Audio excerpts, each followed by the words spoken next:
welcome back, or if it's your first time here, hi, my name's Vanessa Lee. Just want to say hello to all my new subscribers as well. Of course, all of you, but yeah, thank you for subscribing. It's been so cool to see new faces popping up and leaving me comments as well, which is fabulous. Yeah, so today's video is going to be my wish list. Now, I've been meaning to do this wish list for the longest time, but the problem is, where's that phone of mine? The problem is that I just have a lot of plants on my wish list, and I mean, God, I had to slim it down. There's no way I can go through every single plant on this wish list. In the past, I broke down my wish lists onto individual collections. So say I was doing a Philodendron care day, then I would talk about the Philodendron wish list. Blah, blah. Yeah, so we're going to do things a little differently this time because things have changed around here. And what I realised with my wish list from last year, I had quite a few. Actually, I think I can look at my last year's wish list. Yes, here it is. Last year's wish list had quite a few anthuriums, which I did get 1, 2, 3, 4. Oh, no, sorry. I got 1, 2. I got 2 off of a list of about 7 anthuriums. That's not saying that I only bought 2 anthuriums. I actually bought more than 2 anthuriums. But the thing about anthuriums is that it's all about the hunt. And whilst hunting, you'll just be surprised at what you might find. And then I had a lot of philodendrons, and what I didn't realise was how quickly my anthuriums were going to grow. And I slowly started realising I'm running out of space. So the philodendron list was nuts, although there's some beautiful plants on there, and I will be including those today because I do still really want 2 of them that's on a list of, from what I can see, about 10. Yeah, the first plant that I want to start with is Philodendron patriciae, and I'm going to look at the video at the same time. And yeah, what I really love about it, obviously, is it's a strappy leaf, and I definitely want to get more strappy leaves. I've got one right next to me over there, my Anthurium pallidiforum, and it really is giving me the same kind of vibe that you would get from the wind lingeria. How do you say it? Yeah, that one. It's got the same kind of vibe. So it's got that kind of more leathery look about it. It's not as kind of velvety as the pallidiforum. And it's just got that ribbing that you would get from the Anthurium veitchii, which I've got back here. So I really love that little combo. And maybe the fact that this particular plant grows quite fast won't be such an issue because it's still going to remain in quite a clump and it's a strappy plant. So I think I can tolerate the Philodendron patriciae. The second philodendron that, oh my God, yeah, if I see this plant, the philodendrons, I have a suspicion, will be a little lower in price this year. I don't know.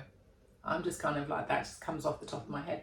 Firstly, because philodendrons are really easy to propagate, and there's just a lot of them around at the moment.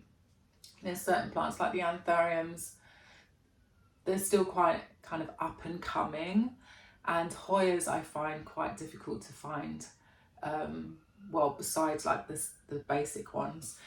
But yeah, I do think philodendrons might go down a little lower in price, and if that does happen and I find myself a majestic, oh wow, I have to have this one.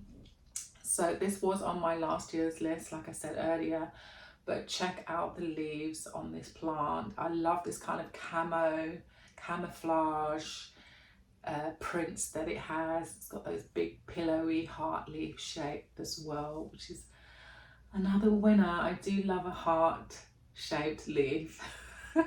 She is gorgeous, absolutely gorgeous. So those are the two philodendrons that are on my list for this year.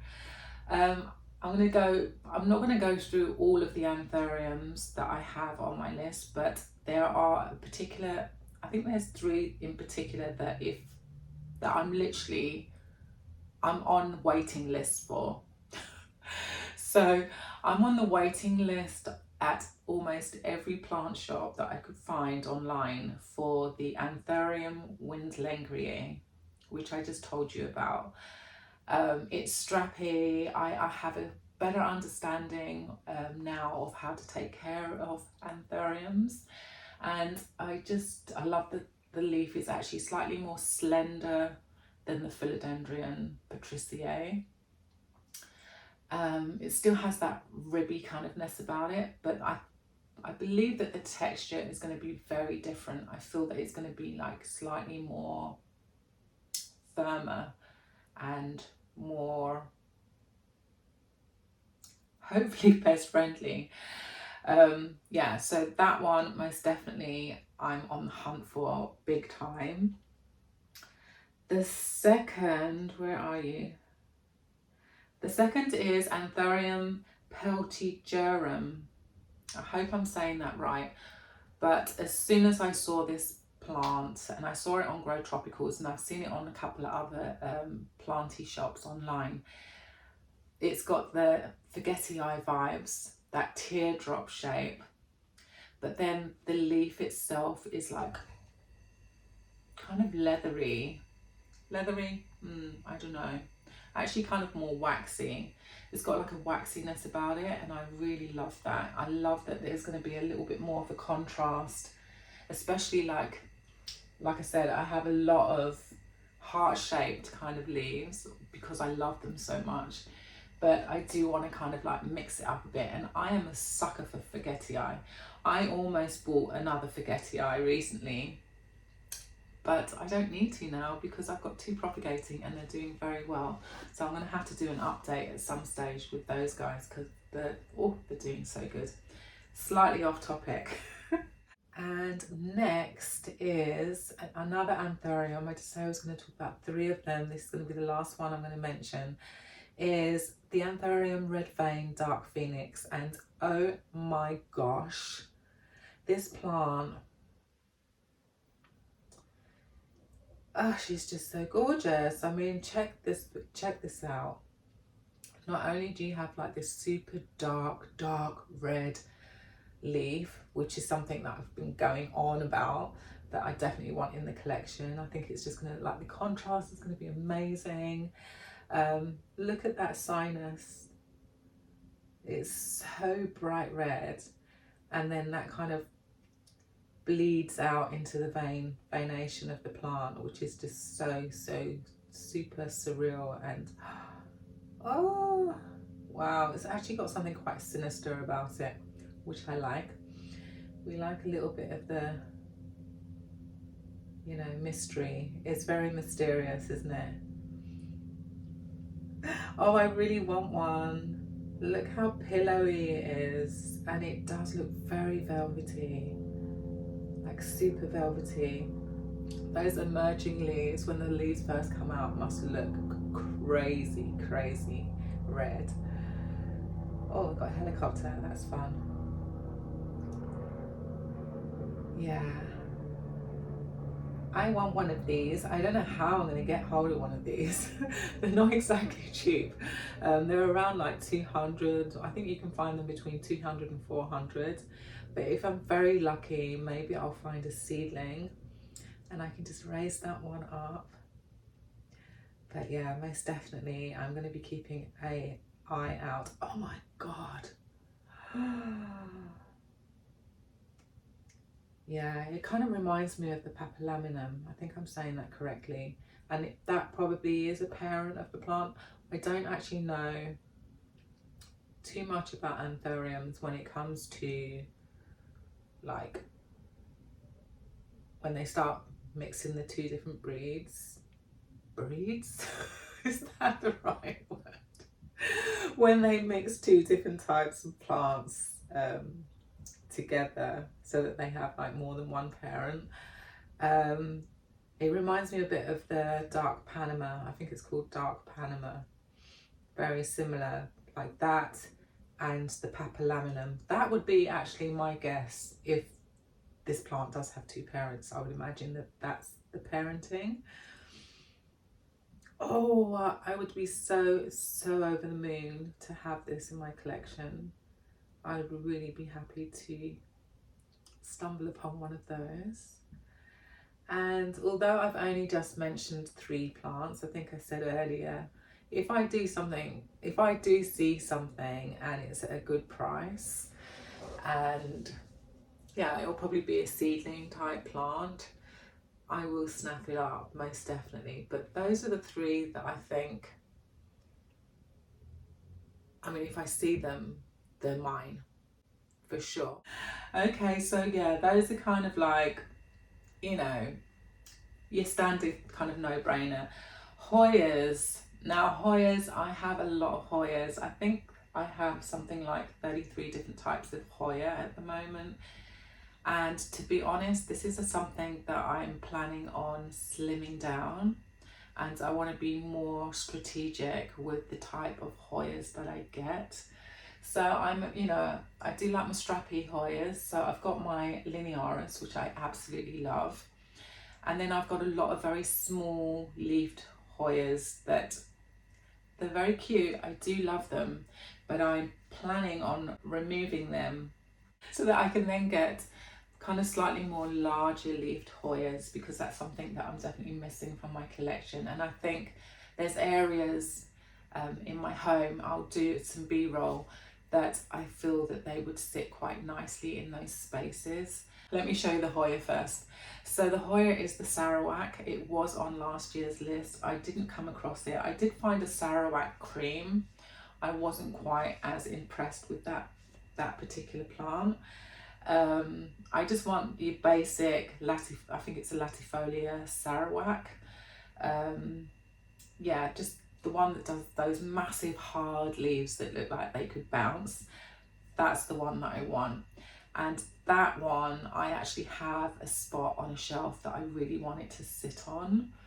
And so yeah, this year I'm being very strategic about how I buy my plants, and considering where I'm going to put them, where they're going to live.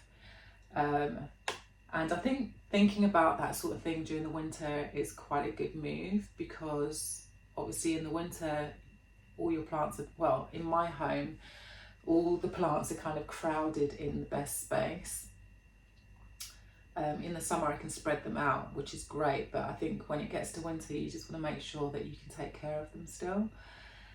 So yes, the Sarawak, oh my god, winner, winner, winner, definitely. If you can think of any other very large leafed Hoyas that you think I might like, then do put that in the comments down below.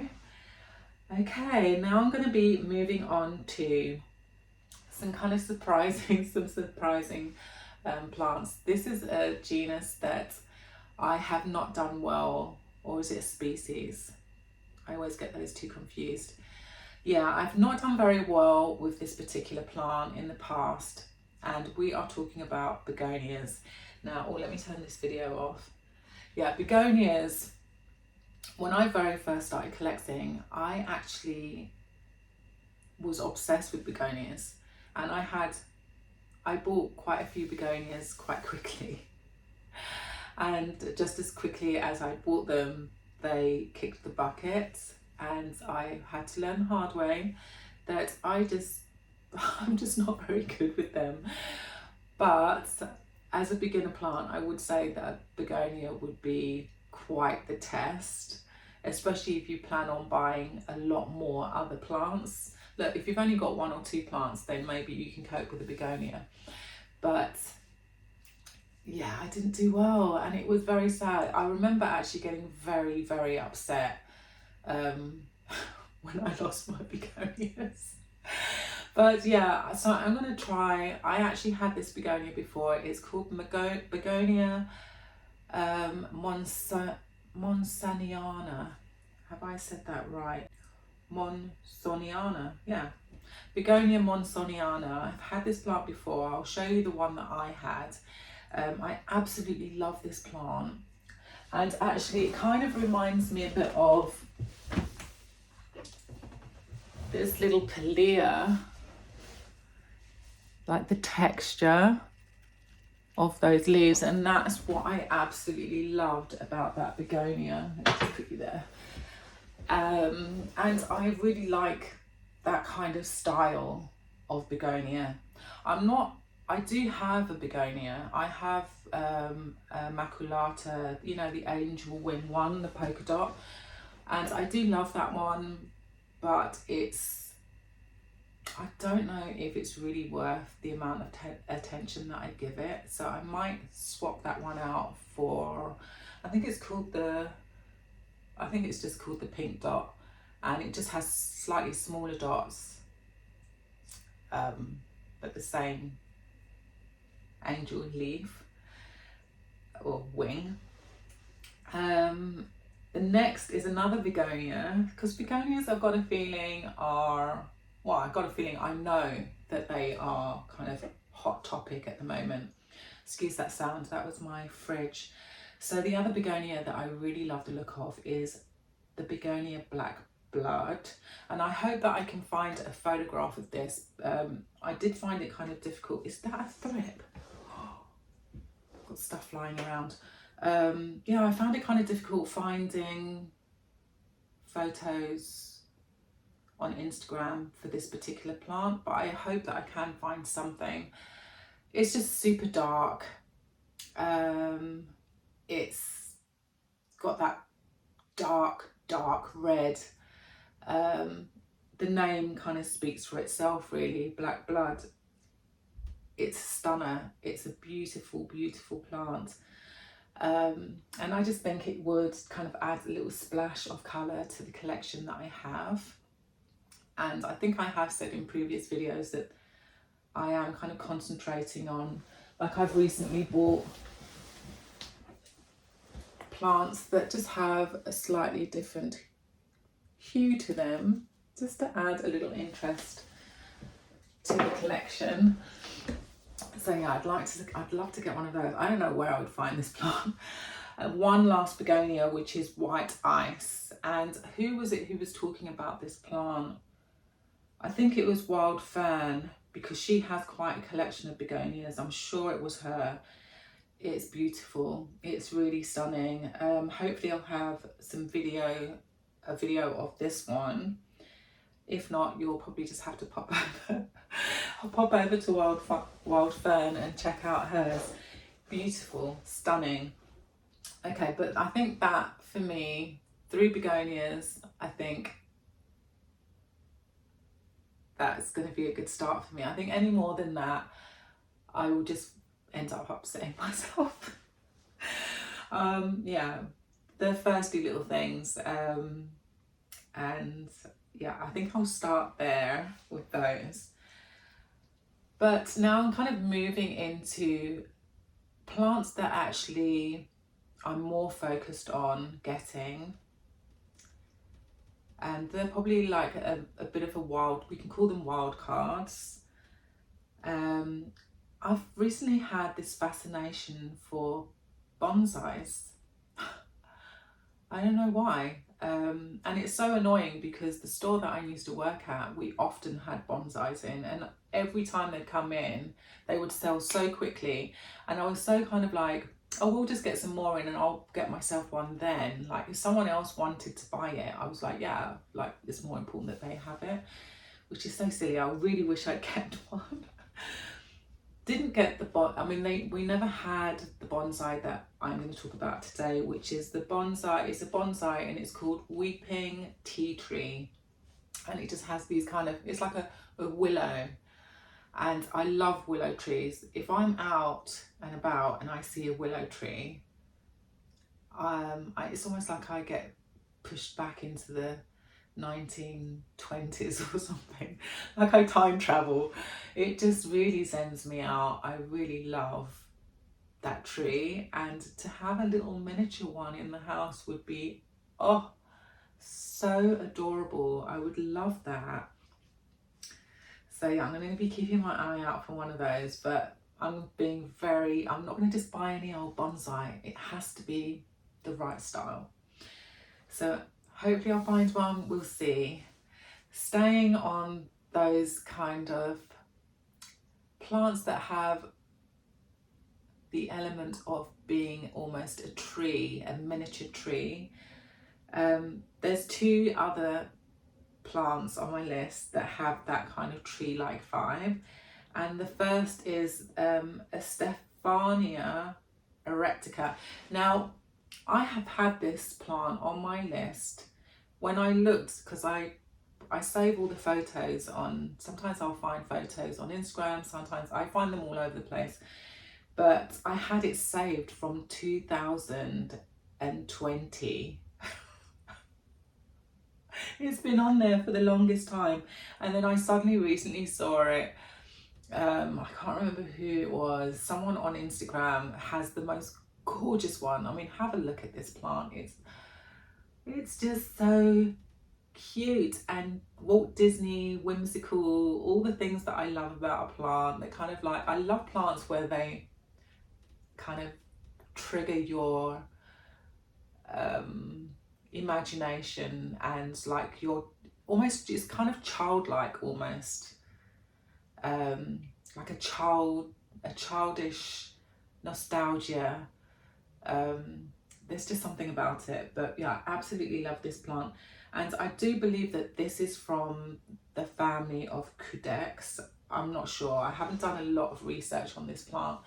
So the Cudex, there are quite a few of those also, that are just gorgeous. They've got that same tree-like stem, and then like this crazy kind of Walt Disney type leaf.